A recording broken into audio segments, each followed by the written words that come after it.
So I made a video last year going over dual carriageways. What is the difference between a dual carriageway and a motorway, and how can you tell whether you're on a dual carriageway, and how can you tell whether you're on a motorway or not? Here's everything you need to know. So this is mainly for people that are learning how to drive. At the end of the day, if you've passed your test, you should know the difference between dual carriageways and motorways. It's a key part of your theory test, and it's also something that could potentially come up in your practical test as well, if your instructor asks you about it. And just in general, it's just good to have this knowledge as well, because depending on what you are on, it can very much change things such as the rules of the road and also the speed limits on these roads too, and you don't want to get caught out. So first of all, what is a dual carriageway? Well, a dual carriageway is a road that has two lanes that is separated in the middle by a central reservation. Those big barrier block looking things that are in the middle of the road, that is a central reservation. If you've got that in between your side of the road and the other side of the road, you're on a dual carriageway. It is not, like a lot of people think, a road that has two lanes or more on each side.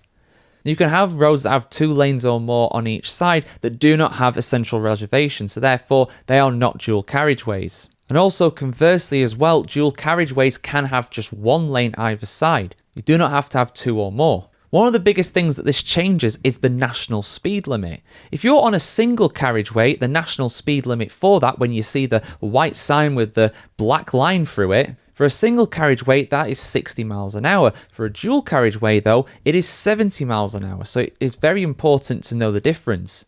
Sometimes you can get roads that say 60 or 70 miles an hour when it comes to the speed limit sign, but quite often you will see the national speed limit sign used, particularly in rural areas. Just bear in mind as well, when I said about the speed limit for the national speed limit, it does vary depending on your vehicle type as well. I should make that absolutely clear. In general though, for most cars, for most vehicles, it is 70 miles an hour for a dual carriageway and 60 for a single carriageway. Just want to make that clear before somebody points it out in the comments. As someone who drives pretty much exclusively cars, that is how I think basically. But why are dual carriageways popular in the UK? Well, it's all designed to improve traffic flow and also enhance the safety by preventing head-on collisions. If that central reservation wasn't there, someone could potentially go onto the opposite side of the road and have a really nasty crash.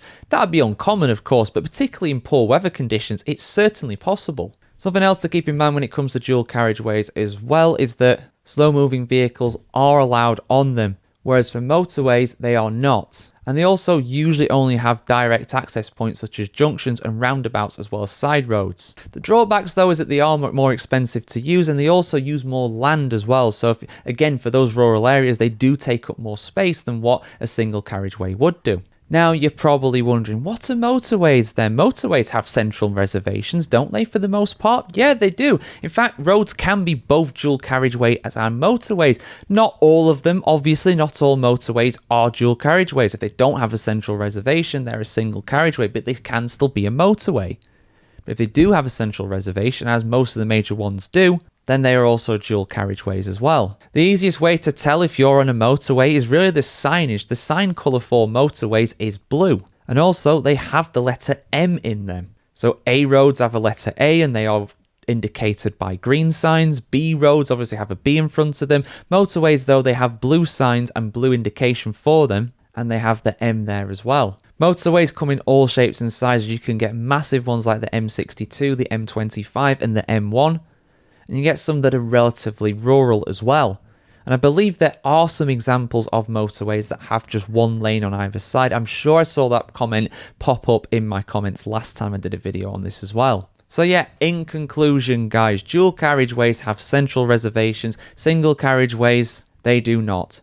Motorways can be single carriageways, they can be dual carriageways. Most of them are dual carriageways. And essentially, dual carriageways are what they are to improve traffic flow and also improve the safety as well. But the downside is they do cost a little bit more to make, and they also take up more space as well, which could be used for something else or just left alone to nature. But yeah guys, I hope you found that informative. Let me know in the comments below. Let me know what that pesky motorway is, or at least one of the pesky motorways that of course has that one single lane on it. Like, share, comment, subscribe as always guys. Have a fantastic day wherever you're on the world today, and we'll see you very soon.